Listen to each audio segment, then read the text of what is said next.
नमस्कार, मैं मीनू एमएस दिव्य दिशा में आपका स्वागत करती हूँ अपने एक वीडियो के साथ में। आज मैं आपको लेके चल रही हूँ संतोषी माता जी का दिन, जो कि शुक्रवार होता है। उस दिन व्रत जो रहते हैं उनको कथा पढ़नी चाहिए। उनको क्या क्या भोग लगता है, क्या उद्यापन में इस्तेमाल करते हैं, कैसे उद्यापन करते हैं, क्या क्या नियम है, वो सब मैं आपको इस कथा के माध्यम से बताऊंगी। और ये कथा मैं आपको आगे वीडियो में ज़रूर सुनाऊंगी और वीडियो के अंत तक ज़रूर रहिएगा। और ये अगर शुक्रवार आप व्रत रहते हैं तो ये कथा ज़रूर कहिए।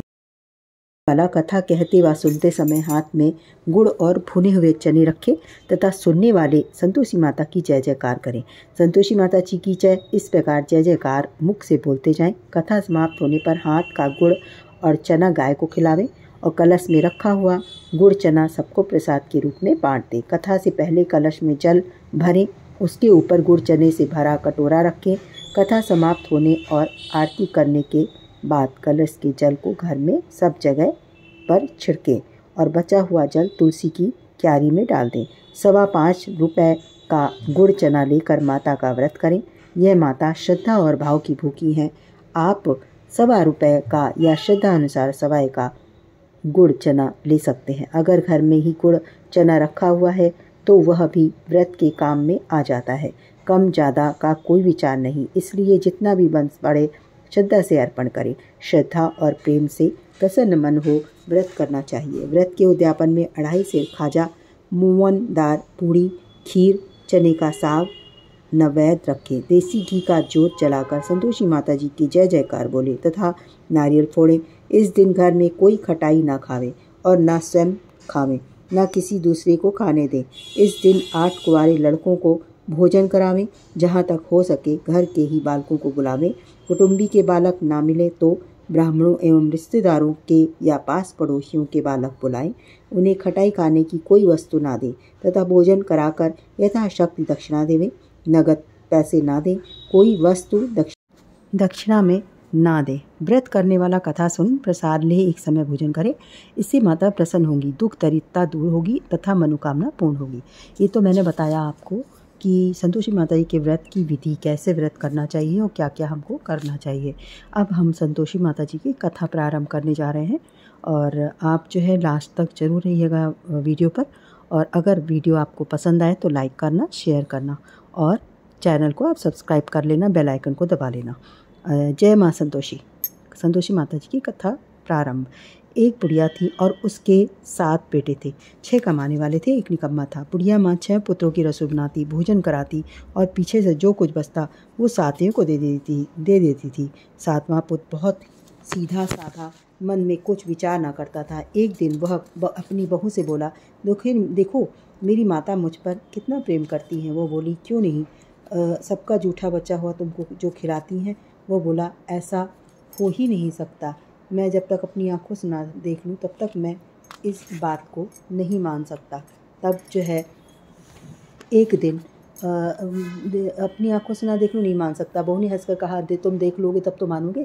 कुछ दिन बाद एक बड़ा त्यौहार आया। घर में अनेक प्रकार के व्यंजन और चूरमा के लड्डू बने और जांचने को सिर दर्द का बहाना कर पतला कपड़ा सिर पर ओढ़कर रसोई घर में सो गया और कपड़े में से सब देखता रहा। 6 भाई भोजन करने आए। उसने देखा माँ ने उनके लिए सुंदर सुंदर आसन बिछाए हैं, 7 प्रकार की रसोई परोसी है।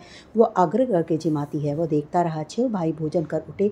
तब माँ ने उनकी जूठी थालियों में से लड्डुओं के टुकड़ों को उठाया और एक लड्डू बनाया। जूठन साफ कर उसकी माँ ने पुकारा, उठ बेटा। 6 भाई भोजन कर चले गए, अब तू ही बाकी है, उठ ना, कब खाएगा। वो कहने लगा, माँ मुझे भोजन नहीं करना है, मैं परदेश जा रहा हूँ। माता ने कहा कि कल चला जा, कल जाता हो तो आज ही चला जा। ऐसा सुनकर वह माँ से बोला, हाँ माँ, मैं आज ही जा रहा हूँ। यह कहकर वो घर से निकल गया। चलते समय उसी बहू की याद आई। वो गौशाला में कंडी थाप रही थी। उसके पास जाकर बोला, हम जावें परदेश को आवेंगे कुछ काल, तुम रही हो संतोष से धर्म आपनो पाल। वह बोली, दो निशानी अपनी देख धरू मैं धीर, सुधी हमरी मति विसारियो, रखियो मन गंभीर। वह बोला, मेरे पास तो कुछ नहीं है, यह अंगूठी है, सोले और अपनी कुछ निशानी मुझे दो। वो बोली, मेरे पास तुम्हें देने के लिए कुछ भी नहीं है। वह कंडे थाप रही थी। उसने कहा, यह गोबर भरा हाथ है। उसकी पीठ पर वह गोबर लगे हाथ से थाप मार दी। वह चल दिया। चलते चलते दूर देश में पहुंचा। वहां पर एक साहूकार की दुकान थी। वहां जाकर वह बोला, सेठ जी मुझे नौकरी पर रख लो। साहूकार को ज़रूरत थी, सो उसे साहूकार ने नौकरी पर रख लिया। उसने पूछा, सेठ जी कितने पैसे मिलेंगे? तो साहूकार ने कहा, काम देखकर दाम मिलेंगे। उसे साहूकार की नौकरी मिल गई। वह सवेरे 7 बजे से रात तक काम करने लगा। कुछ दिन में दुकान का लेन देन, हिसाब किताब, ग्राहकों को माल बेचना, सारा काम संभालने लगा। साहूकार के 7-8 नौकर थे। वे सब चक्कर खाने लगे कि यह बहुत होशियार बन गया है। सेठ ने भी काम देखा और 3 महीने में ही उसे आधे मुनाफे का साझीदार बना दिया। 12 वर्ष में वह नामी सेठ बन गया और मालिक का सारा कारोबार उस पर छोड़कर बाहर चला गया। इधर बहू पर क्या बीती सो सुनिए। सास ससुर उसे बहुत दुख देने लगे। सारी गृहस्थी का काम कराकर उसे लकड़ी लेने जंगल में से इस बीच घर की रोटियों के आटे से जो भूसी निकलती उसकी रोटी बनाकर रख दी जाती और फूटे नारियल के नरेली में पानी। इस तरह दिन बीतते रहे। एक दिन वह लकड़ी लेने जा रही थी। रास्ते में बहुत सी स्त्रियां संतोषी माता का व्रत करती दिखाई दी। वह वहाँ खड़ी हो कथा सुनकर बोली, बहनों, यह तुम किस देवता का व्रत करती हो और इसके करने से क्या फल मिलता है? इस व्रत के करने की क्या विधि है? तुम अपने इस व्रत का विधान मुझे समझा कर कहोगी तो मैं तुम्हारा बड़ा ही एहसान मानूंगी। तब उनमें से एक स्त्री बोली, सुनो, यह संतोषी माता का व्रत है। इसके करने से निर्धनता दैत्यता का नाश होता है, लक्ष्मी आती है, मन की चिंताएं दूर होती है, घर में सुख होने से मन को प्रसन्नता और शांति मिलती है, निपुत्र को पुत्र मिलता है, पति बाहर गया तो शीघ्र आ जाता है, कुंवारी कन्या को मनपसंद वर मिलता है, राजद्वार में बहुत दिनों से मुकदमा चलता हो तो खत्म हो जाता है, कलह क्लेश की निमत होती है, सुख शांति हो, घर में धन जमा हो, पैसा जायदाद का लाभ होता है, रोग दूर हो जाता है तथा और भी मन में जो भी कामना हो वह सब संतोषी माता जी की कृपा से पूरी हो जाती हैं। इसमें संदेह नहीं है। वह पूछने लगी, यह व्रत कैसे किया जावे, यह भी बता दो तो बड़ी कृपा होगी। इससे कहने लगी, 1.25 रुपये का गुड़ चना लेना, इच्छा हो तो 5.25 रुपये का लेना या अपनी सहूलियत के अनुसार लेना। परेशानी श्रद्धा और प्रेम से जितना बन सके सवाया लेना। 5.25 पैसे से 5.25 आने तथा इससे भी ज़्यादा शक्ति और भक्ति के अनुसार गुड़ और चना ले। हर गुड़ शुक्रवार को निराहार रहे तथा कहना सुनना, इसके बीच क्रम टूटे नहीं, लगातार नियम का पालन करना। सुनने वाला कोई न मिले तो घी का दीपक जला उसके आगे जल के पात्र को सामने रख कथा कहना, परंतु नियम ना टूटे। जब तक कार्य सिद्ध ना हो नियम का पालन करना और कार्य सिद्ध हो जाने पर व्रत का उद्यापन करना। 3 मास में माता पूरा फल प्रदान करती। यदि किसी के खोटे ग्रह हों तो भी माता 1 वर्ष में अवश्य कार्य को सिद्ध करती है। कार्य सिद्ध होने पर ही उद्यापन करना चाहिए, बीच में नहीं। उद्यापन में 2.5 सेर आटे का खाजा तथा इसी परिणाम से खीर तथा चने का साग करना। 8 लड़कों को भोजन कराना। जहाँ तक मिले देवर, जेठ, भाई, बंधु, कुटुंब के लड़कों को लेना, ना मिले तो रिश्तेदारों और पड़ोसियों के लड़के को बुलाना, उन्हें भोजन कराना, यथाशक्ति दक्षिणा दे। माता का नियम पूरा करना। उस दिन घर में कोई खटाई ना खावे। यह सुन बुढ़िया की बहू चल दी। रास्ते में लकड़ी के बोझ को बेच दिया और उन पैसों से गुड़ चना ले माता के व्रत की तैयारी कर आगे चली और सामने मंदिर देख पूछने लगी ये मंदिर किसका है? सब कहने लगे संतोषी माता जी का मंदिर है। यह सुन माता के मंदिर में जा माता के चरणों में लौटने लगी, विनती करने लगी, माँ मैं दीन हूँ, निपट मूर्ख हूँ, व्रत के नियम कुछ नहीं जानती, मैं बहुत दुखी हूँ। हे माता जगत जननी मेरा दुख दूर करो, मैं तेरी शरण में हूँ। माता को दया आई। एक शुक्रवार बीता, दूसरे ही शुक्रवार को उसके पति का पत्र आया और तीसरे शुक्रवार को उसका भेजा हुआ पैसा उसे मिला। ये देख उसके जेठ जेठानी मुँह सिकोड़ने लगे। इतने दिनों बाद थोड़ा सा पैसा आया, इसमें क्या बड़ाई है? लड़के ताना देने लगे। काकी के पास अब तो पत्र आने लगे, रुपया आने लगा, अब तो काकी की खातिरदार बढ़ेगी, अब तो काकी बुलाने से भी नहीं बोलेगी। बेचारे सरलता से कहती, भैया पत्र आवे रुपया आवे हम सबके लिए अच्छा ही। ऐसा कहकर आंखों में आंसू भरकर संतोषी माता के मंदिर में मातेश्वरी के चरणों में गिरकर रोने लगी। माँ मैंने तुमसे पैसा तो नहीं मांगा, मुझे तो पैसे से क्या काम है, मुझे तो अपने सुहाग से काम है, मैं तो अपने स्वामी के दर्शन सेवा मांगती हूँ। तब माता ने प्रसन्न होकर कहा, जा बेटी तेरा स्वामी शीघ्र आएगा। यह सुन खुशी से बावली हो घर जाकर काम करने लगी। अब संतोषी माता विचार करने लगी, इस भोली पुत्री से मैंने कह तो दिया तेरा पति आवे, पर आवेगा कहाँ से? वो तो इसे स्वप्न में भी याद नहीं करता, उसे याद दिलाने मुझे स्वयं जाना पड़ेगा। इस तरह माता उस बुढ़िया के बेटे के पास जा स्वप्न में प्रकट होकर कहने लगी, हे साहूकार के बेटे, सोता या जागता? वह कहता है, माता सोता भी नहीं हूँ, जागता भी नहीं हूँ, बीच में ही हूँ, कहिए क्या आज्ञा है? माँ कहने लगी, तेरा घर बार है या नहीं? वो बोली, मेरा सब कुछ है माता, माँ बाप भाई बहन बहू क्या कमी है? माँ बोली, भोले पुत्र, तेरी घरवाली घोर कष्ट उठा रही है। तेरे माँ बाप उसे दुख दे रहे हैं, वह तेरे लिए तरस रही है, तू उसकी सुधि ले। वो बोला, हाँ माता, यह तो मुझे मालूम है, परंतु जाऊँ तो जाऊँ कैसे? परदेश की बात है, लेन देन का कोई हिसाब नहीं, कोई जाने का रास्ता नजर नहीं आता है, कैसे चला जाऊँ? माँ कहने लगी, मेरी बात मान, सवेरे नहा धोकर संतोषी माता का नाम ले, घी का दीपक जला, दंडवत कर दुकान पर जा बैठना। देखते देखते तेरा सारा लेन देन चुक जाएगा, जमा माल बिक जाएगा, सांझ होते ही होते धन का ढेर लग जाएगा। अब तो वह सवेरे बहुत जल्दी उठ अपने भाई बंधुओं से अपने सपने की बात कहने लगा, तो वे सब उसकी बात अनसुनी कर दिल्ली उड़ाने लगे। कहीं सपने भी सच होते हैं। एक बूढ़ा बोला, देख भाई, मेरी बात मान, इस तरह सांस छूट करने के बदले जैसे देवतन का वैसे ही करने तेरा किया जाता है। वह बूढ़े की बात मान, वह नहा धोकर संतोषी माता को दंडवत कर घी का दीपक जला दुकान पर जा बैठा। थोड़ी देर में वह देखता है कि देने वाले रुपया लाए, लेने वाले हिसाब लेने लगे। कोटे में भरी सामानों खरीदार नगद दाम में सौदा करने लगे। शाम तक धन का ढेर लग गया। मन में माता का नाम ले, चमत्कार देख प्रसन्न हो घर ले जाने वास्ते कपड़ा गहना व सामान खरीदने लगा और वहाँ के काम से निपट वह घर को रवाना हुआ। वहाँ बहू बेचारी जंगल में लकड़ी लेने जाती। लौटते वक्त माता के मंदिर पर विश्राम करती। वह तो उसका रोज रुकने का स्थान जो ठहरा।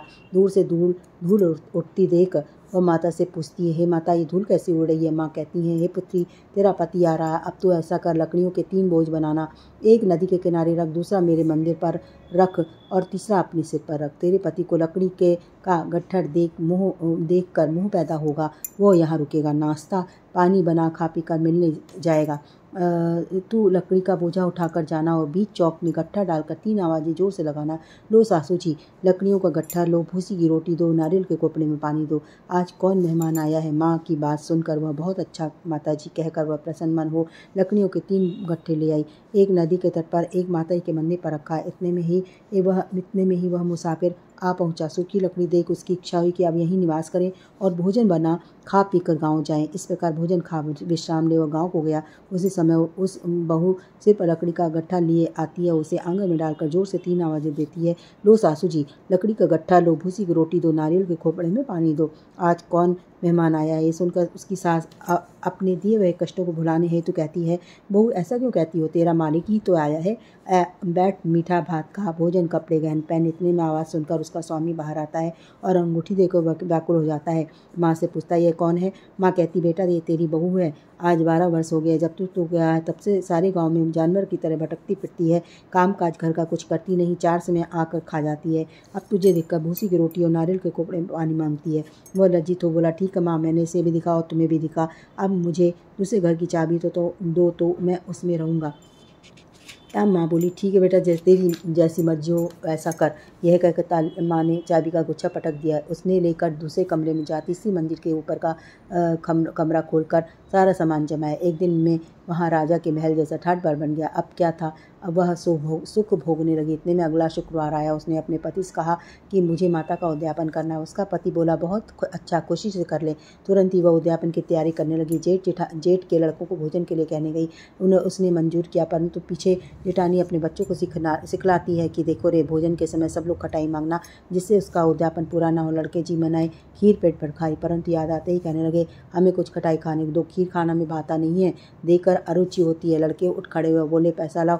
बोली वाली बहू कुछ जानती नहीं थी, सो उन्हें पैसे दे दिए। लड़के उसी समय उठ करके इमली लाकर खाने लगे। यह देखकर बहू पर माता जी ने कोप किया। राजा के दूत उसके पति को पकड़ कर ले गए। जेठ जेठानी मनवाने खोटे वचन करने लगे।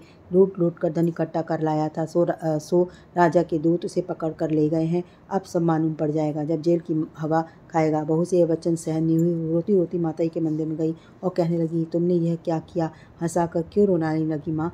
माता बोली, पुत्री, तूने उद्यापन करके मेरा भंग कर दिया, इतनी जल्दी सब बातें भुला दी तुम। वह कहने लगी, माता, भूली तो नहीं ना तो कुछ अपराध किया है मैंने, मुझे तो लड़कों ने भूल में डाल दिया, मैंने भूल से उन्हें पैसे दे दिए, मुझे क्षमा करो माँ। माँ बोली, ऐसी कहीं भूल होती है? वह बोली, माँ, मुझे माफ़ कर दो, मैं फिर से तुम्हारा उद्यापन करूँगी। माँ बोली, अब भूल मत करना। वह बोली, अब अच्छा माँ, अब भूल नहीं होगी। अब बताओ वे कैसे आवेंगे? माँ बोली, पुत्री, जा, तेरा मालिक तुझे रास्ते में आता मिलेगा। वह निकली। रास्ते में उसका पति आता मिला। उसने पूछा, तुम कहाँ गए थे? वह कहने लगा, इतना धन जो कमाया है उसका टैक्स राजा ने मांगा था, वह भरने गया था। वह प्रसन्न हो बोली, भला हुआ, अब घर को चलो। कुछ दिन बाद फिर शुक्रवार आया। वो बोली, मुझे माता का उद्यापन करना है। पति ने कहा, करो। वह फिर जेठ के लड़कों से भोजन के लिए कहने गई। जेठानी ने 1-2 बातें सुनाई और लड़कों को सिखा दिया कि तुम पहले खटाई मांगना। लड़के गए। खाने से पहले ही कहने लगे, हमें खीर खाना नहीं भाता, जी बिगड़ता, कुछ खटाई खाने को दो। तो बहू बोली, खटाई खाने को नहीं मिलेगी, खाना हो तो खाओ। यह कहकर ब्राह्मणों के लड़के लाकर भोजन कराने लगी। यथाशक्ति दक्षिणा की जगह 1-1 फल उन्हें दिया। इससे संतोषी माता जी प्रसन्न हुई। माता की कृपा होते ही 9वें मास उसको चंद्रमा के समान सुंदर पुत्र प्राप्त हुआ। पुत्र को ले प्रतिदिन माता जी के मंदिर को जाने लगी। माँ ने सोचा कि ये रोज आती है, आज क्यों ना इसके घर चलूँ, इसका आसरा देखो तो सही। यह विचार कर माता ने भयानक रूप बनाया। गुड़ और चने से सना हुआ मुँह, ऊपर सूंड के समान हो, उस पर मक्खियाँ भिनभिना रही हैं। दहलीज में पैर रखते ही उसकी सांस चलाई। देखो रे, चुड़ैल डाकनी चढ़ी आ रही है, लड़कों इसे भगाओ नहीं तो किसी को खा जाएगी। लड़के डरने लगे, चिल्ला खिड़की दरजा बंद करने लगे। बहू रोशनदान से देख रही थी। प्रसन्नता से पागली बनकर चिल्लाने लगी, आज मेरी माता मेरे घर आई हैं। यह कहकर बच्चे को दूध पिलाने से हटाती है। इतने में सास का क्रोध फूट पड़ा। मरी राण इसे देखकर कैसे उतावली हुई है, जो बच्चों को पटक दिया। इतने में माँ के प्रताप से जहाँ देखो वहाँ लड़के ही लड़के नजर आने लगे। बहू बोली, माँ जी, मैं जिनका व्रत करती हूँ यह वही संतोषी माता जी हैं। इतना करके झट से सारे घर के कबाड़ खोल देती है। सबने माता के चरण पकड़ लिया और विनती